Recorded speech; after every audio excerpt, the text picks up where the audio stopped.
Hello everyone, good morning. I am Sunil. Welcome to your channel Sunil's current affair. I hope आपका preparation अच्छा चल रहा होगा। तो it's 25 June 2021 and we will discuss about today's current affair. तो चलिए ज़्यादा समय ना गवाते हुए शुरू करते हैं आज का पहला न्यूज। और पहला न्यूज शुरू करने से पहले मैं एक बार बोल देता हूँ, अगर इस सेशन आपको पसंद आए तो लाइक कर देना, ज़्यादा से ज़्यादा शेयर कीजिए अपने दोस्तों के साथ और इस चैनल को सब्सक्राइब कीजिए। तो चलिए शुरू करते हैं आज का पहला news. India, Italy and Japan launch trilateral partnership for stability in Indo Pacific region. India, Italy and Japan इन तीनों ने मिलकर एक ट्राइलैटरल पार्टनरशिप बनाया है for stability in Indo Pacific region. तो फुल न्यूज पढ़ लेते हैं। इंडिया, इटली एंड जापान, ये तीनों हमको याद रखना है। कौन कौन देश, कौन तीनों देशों ने मिलकर launched a trilateral partnership to establish stability and a governance-based global order based on approval of all in the Indo-Pacific region। तो इंडो पैसिफिक रीजन में इंडिया, इटली एंड जापान ने एक ट्राइलैटरल पार्टनरशिप बनाया है जिसके दौरान to establish stability and a govern based global order based on approval of all in the Indo-Pacific region। Experts from the three nations discussed various things like security issues, collaboration with the third world countries and the socio-economic dimension। तो इस दौरान, ये partnership के दौरान इन तीनों देशों ने मिलकर क्या डिस्कस किया है ना, सिक्योरिटी इश्यूज, तीनों देशों का सिक्योरिटी जो है उसके लिए collaboration with third world countries and the socio economic dimension. It is India's second trilateral partnership with an European power। तो ये भारत का दूसरा ट्राइलेटरल पार्टनरशिप है। तो पहला कौन था? The first one being the India, France and Australia trilateral signed in 2020। तो पहला ट्राइलेटरल पार्टनरशिप था इंडिया, फ्रांस एंड ऑस्ट्रेलिया के बीच, और ये दूसरा है जहां पे भारत ने इटली एंड जापान के साथ मिलकर एक ट्राइलेटरल पार्टनरशिप बनाया है। तो पहला इंडिया, फ्रांस एंड ऑस्ट्रेलिया, दूसरा India, Italy and Japan. Clear? Everyone is clear? Okay. तो इटली का पीएम अभी फिलहाल कौन है? Prime minister Mario Draghi. Mario Draghi is the prime minister of Italy. Italy का capital Rome, currency euro. Italy का capital Rome, currency euro मेरे भाई। तो जापान का PM Yoshihide Suga. Yoshihide Suga is the prime minister of Japan. उसका capital Tokyo, currency Japanese yen. Clear? Japanese yen is the currency of Japan. Tokyo is the capital of Japan और Japan का prime minister कौन है? Yoshihide Suga. Clear? तो India, Italy, Japan ने मिलकर एक trilateral partnership बनाया है to establish stability and a govern based global tender on Indo Pacific region. पहला जो ट्राइलेटरल पार्टनरशिप था वो इंडिया, फ्रांस एंड ऑस्ट्रेलिया में हुआ था 2020 को। ये 2021 को इंडिया, इटली एंड जापान के बीच। क्लियर सभी को? चलते हैं नेक्स्ट न्यूज पे। India to host 9th Asian ministerial energy round table 2022। India has agreed to host 9th Asian ministerial energy round table. तो ये हमारे लिए कीवर्ड है, एग्जाम में आ सकता है कि इस 9th Asian ministerial energy round table 2020 कौन सा देश होस्ट करेगा? तो आंसर होगा India. After a virtual meeting between international energy forum secretary general Joseph McMonigle and India's oil minister Dharmendra Pradhan. Okay, तो India is the will be the host country of 9th Asian ministerial energy round table 2022। और इसको ये meeting किस किस के बीच में हुआ था? Virtual meeting between international energy forum secretary जो है जोसेफ मैकमोनिगल और इंडिया के जो ऑयल मिनिस्टर है धर्मेंद्र प्रधान जी के बीच में हुआ था। ये जो इंटरनेशनल एनर्जी फोरम है इसके बारे में थोड़ा हम जान लेते हैं। एनर्जी फोरम, तो इसका हेडक्वार्टर फिलहाल रियाद, सऊदी अरबिया में है और एस्टेब्लिश ये हुआ था 1991 को। क्लियर? इंटरनेशनल एनर्जी फोरम, इसका हेडक्वार्टर रियाद सऊदी अरबिया में है और इसका एस्टेब्लिशमेंट 1991 को हुआ था। तो India is the host country of 9th Asian ministerial energy round table 2022। Okay, next चलते हैं। Jamshedji Tata tops the philanthropist list. The founder of Tata group के जो फाउंडर है Jamshedji Tata has emerged as the world's biggest philanthropist in the last century by donating $102 billion। Okay, तो world के biggest philanthropy कौन है? टाटा के फाउंडर जामशेदजी टाटा, जिन्होंने डोनेट किया है लास्ट सेंचुरी में $102 billion. The list of 50 top givers, तो ये 50 टॉप गिवर के बीच में होता है लिस्ट, और उसमें टॉप किए है टाटा ग्रुप के फाउंडर जामशेदजी टाटा ने। The list of 50 top givers was released by the Hurun report. Okay, Hurun report and EdelGive foundation, Hurun report and EdelGive foundation ने ये रिलीज किया है। Azim Premji is the only other Indian in the top 50 list and has acquired 12th position। तो और ये जो 50 top givers है उनमें से पहला इंडियन जो टॉप किए हैं वो है जामशेदजी टाटा, और 12th पोजीशन में अजिम प्रेमजी है। क्लियर? हमको बस ये याद रखना है हमारे लिए कि कीवर्ड क्या होगा ना, ये जो वर्ल्ड्स बिगेस्ट फिलैंथ्रोपी लिस्ट है उनमें टॉप कौन किए हैं ना, टाटा ग्रुप के जामशेदजी टाटा, और भारत के और एक इंडियन कौन है? अजिम प्रेमजी, जो कि 12th पोजीशन में है। क्लियर? सभी को समझ में आ गया अब तक के न्यूज? ओके, तो सेशन को पूरा ही एंड तक देखिए, सभी आधे मत छोड़िए। Okay, next. India received $6.4 billion FDI in April 2021। The Ministry of Commerce and Industry has informed that India received a total FDI inflow of $6.4 billion in April 2021। मेरे लिए अब जो अमाउंट है ना, ये कीवर्ड है मेरे भाई, तो आपको ये अमाउंट ही पूरा याद रखना है कि भारत ने कितना पैसा FDI में इन अप्रैल 2021 में टोटल FDI इनफ्लो कितना रहा था भारत का, तो $6.4 billion. Okay, $6.4 billion FDI। It is 38% higher than the FDI inflow of $4.53 billion that the century attracted in April 2020।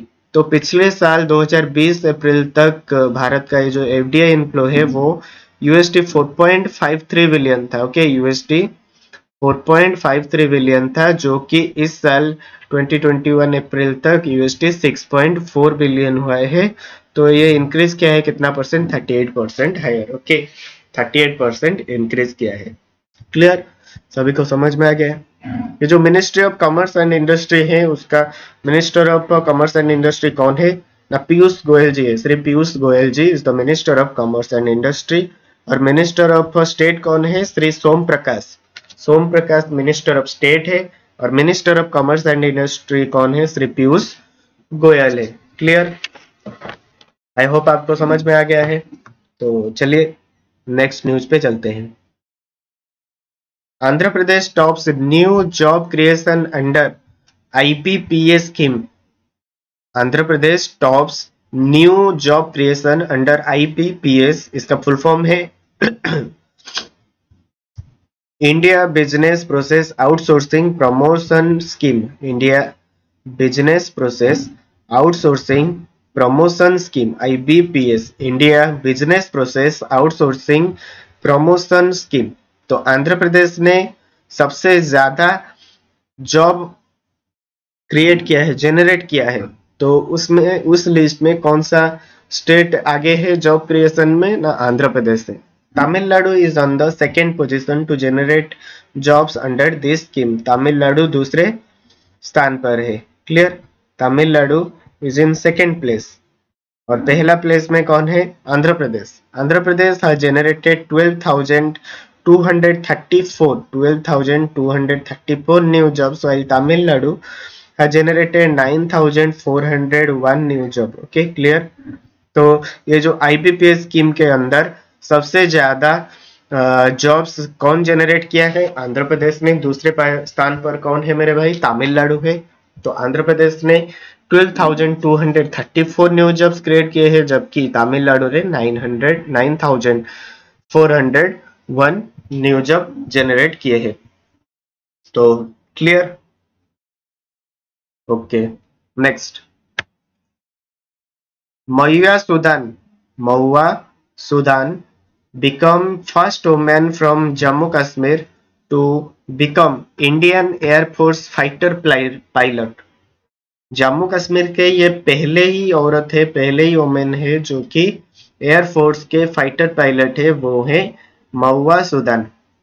Mahua Sudan has become the first woman from Jammu Kashmir to become the Indian Air Force fighter pilot. She is India's 12th woman fighter pilot. वो भारत के 12th women fighter pilot है Mahua Sudan. तो हमारे लिए exam में कैसा question आ सकता है कि जम्मू कश्मीर के कौन से पहला वुमेन है जिन्होंने इंडियन एयरफोर्स के फाइटर पायलट बने? तो आंसर होगा महुआ सुदान। क्लियर? और वो India 12th women fighter pilot बने हैं। इंडियन एयरफोर्स का चीफ अभी कौन है? Rakesh Kumar Singh Bhadauria. Rakesh Kumar Singh Bhadauria is the chief marshal of Indian air force. Clear?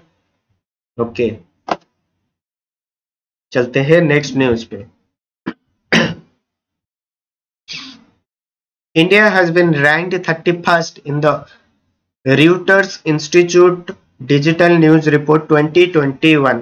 India has been ranked 31 out of 46 countries. तो 46 countries थे, उनमें से इंडिया का रैंक 31 आया है in the Reuter Institute Digital News Report 2021.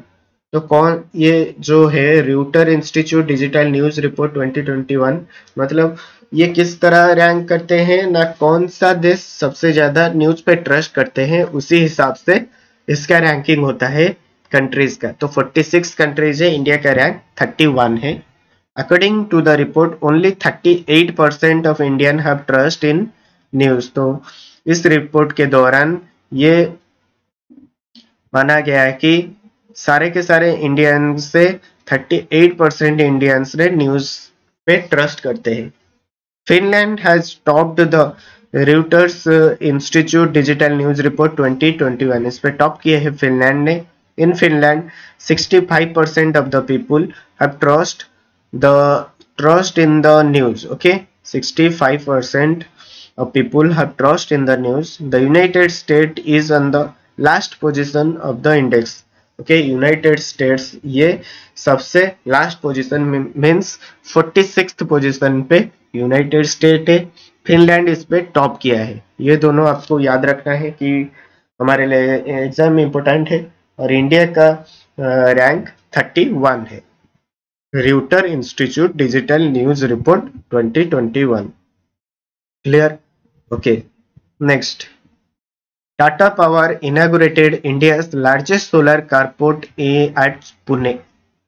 Tata Power and Tata Motor इन दोनों ने Tata Motor and Tata Power jointly inaugurated India's largest grid synchronized behind the meter solar carport at the Tata Motors car plant in Chikali, Pune, Maharashtra. तो Tata motor और Tata power ने मिलकर India largest grid synchronise, India का सबसे बड़ा grid synchronise जो solar carport है वो कहाँ पे बनाया है ना, Tata motors car plant in Chikhali, Pune, Maharashtra. Chikhali, Pune, Maharashtra में ये बनाया है। तो टाटा मोटर्स के बारे में थोड़ा जान लेते हैं। टाटा मोटर्स का सीईओ फिलहाल कौन है ना, Guenter Butschek. Guenter Butschek is the CEO of Tata motors. और टाटा पावर का सीईओ प्रबीर सिन्हा है। टाटा पावर का सीईओ प्रबीर सिन्हा है। क्लियर? सबको समझ में आ गया है अब तक का न्यूज? तो अगर सेशन आपको अभी तक पसंद आया है तो लाइक कीजिए और शेयर कीजिए, और चैनल को जो नहीं सब्सक्राइब किए हैं तो सब्सक्राइब कर दीजिए, ताकि सारा का सारा जो भी मैंने नोटिफिकेशन देता हूँ या वीडियो कब आएगा वो आपको पता चल जाएगा। Clear? Okay, next. Sanjay Dhotre represented India at G20 Education Minister and Labour and Employment Meet 2021। तो जो G20 education minister and labour and employment meet 2021 हुआ था, उसमें इंडिया को कौन रिप्रेजेंट किए थे? न संजय धोत्रे ने। Clear? Minister of state for education Sanjay Dhotre. Sanjay Dhotre ji क्या है? Minister of state for education. तो उन्होंने virtually represented India in 2 G20 meeting, G20 education ministers meet 2021 and G20 ministers for labour and employment meet 2021। तो दो मीटिंग्स हुए थे, एक है G20 meetings, G20 education ministers meet 2021, और एक है G20 ministers for labour and employment meet 2021। तो इसमें इस दोनों में ही भारत के लिए कौन प्रतिनिधित्व किए हैं? Minister of state for education Sanjay Dhotre ji ने। Minister of public education of Italy Patrizio Bianchi chaired the G20 education ministers meet 2021। तो इसको चेयर कौन किए थे? G20 एजुकेशन मिनिस्टर्स मीट 2021 को ना minister of public education of Italy Patrizio Bianchi. Patrizio Bianchi जो कि minister of public education of Italy है, तो उन्होंने इस G20 एजुकेशन मिनिस्टर्स मीट 2021 को चेयर किया था, और भारत के लिए प्रतिनिधित्व किए थे minister of state for education Sanjay Dhotre ji ने। तो ये जो G20 है, इसमें मेंबर्स 20 मेंबर्स है, जो कि 19 countries plus 1 European nation. Okay, तो मेंबर्स 20 है। 2021 प्रेसिडेंसी कौन के थे? ना इटली किया था। एस्टेब्लिश इससे 1999 को हुआ था, एस्टेब्लिशमेंट 1999 को हुआ था। क्लियर? सभी को समझ में आ गया? Are you clear? Okay, next. SBM bank Paisabazaar launched step up credit card. जो पैसाबाजार.com है, India's largest lending market place and credit score platform, and SBM bank of India, SBM bank India और पैसाबाजार.com इन दोनों ने मिलकर launched step up credit card. Step up credit card, a credit builder product to meet the credit need of underserved segment। तो पैसाबाजार.com और SBM bank India in दोनों ने मिलकर एक step up credit card launch किए हैं, जिसके दौरान credit builder product meet the credit need, जो भी क्रेडिट नीड है कस्टमर का, तो उसके लिए SBM बैंक इंडिया और पैसाबाजार.com ने मिलकर एक स्टेप अप क्रेडिट कार्ड निकाला है। Card that works for you. जैसे ये कैसे काम करेगा? जैसे हमारा डेबिट कार्ड है, ATM कार्ड है, तो उसी तरह यहाँ ये कार्ड भी हमारे लिए क्रेडिट कार्ड की तरह यूज होगा। तो ये जो स्कीम है उसको लॉन्च किया है, जिसका नाम है step up credit card. SBM bank, इसका एस्टेब्लिशमेंट 1994 को हुआ था, headquarter Mumbai, MD and CEO Siddharth Rath. Sorry. तो ये जो SBM बैंक था, इसका एस्टेब्लिशमेंट 1994 को हुआ था, हेडक्वार्टर मुंबई, और MD एंड CEO सिद्धार्थ रथ है। क्लियर? तो SBM बैंक और पैसाबाजार.com इन दोनों ने मिलकर एक क्रेडिट कार्ड निकाला है, जिसका नाम है step up credit card. Clear? चलते हैं next. Israel successfully tested laser weapon system that can shoot down drones midway। The military of Israel। हमारे लिए कीवर्ड क्या होगा ना, एग्जाम में कैसा क्वेश्चन आ सकता है कि ऐसा कौन सा देश अभी फिलहाल successfully tested laser weapon system that can shoot down drones. तो आंसर होगा मिलिट्री ऑफ इजराइल, और इजराइल देश ने। तो military of Israel successfully tested an airborne high power laser weapon. तो उन्होंने एक लेजर वेपन सिस्टम बनाया है तो उसका जिसके दौरान they can shoot down drones mid, जो ड्रोन्स है मिड एयर में, तो उसको आराम से इजीली वो उसको उस वेपन सिस्टम के दौरान, लेजर वेपन सिस्टम के द्वारा डिस्ट्रॉय कर सकते हैं। क्लियर? ये जो इजराइल है इसका कैपिटल जेरूसलम है, currency Israeli shekel. Okay, capital Jerusalem, currency Israeli shekel. Clear मेरे भाई? तो नेक्स्ट इट्स 25th जून। तो 25th June is celebrated as the day of the seafarer. Seafarer. Day of the seafarer is celebrated as 25th June. On this day, people pay respect to seafarer and sailor who helped the entire world function by conducting sea transport. तो इस दिन को क्यों मनाया जाता है day of C Ferrer? क्योंकि जो सी ट्रांसपोर्ट के दौरान सारा का सारा देश का हमारा जो बिजनेस चल रहा है, तो यही सेलर और सी फेरर के लिए ही ये संभव होता है, ये मुमकिन होता है कंडक्टिंग सी ट्रांसपोर्ट। तो इसीलिए 25th June is celebrated as the day of seafarer. Clear? तो आज के लिए बस इतना ही न्यूज था। आई होप आपको ये सारा का सारा न्यूज समझ में आ गया है। तो if you like the session then hit the like button, share कीजिए ज़्यादा से ज़्यादा and subscribe the channel Sunil's current affair.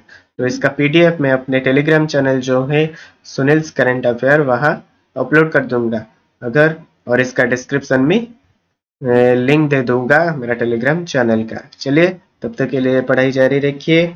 जय जगन्नाथ।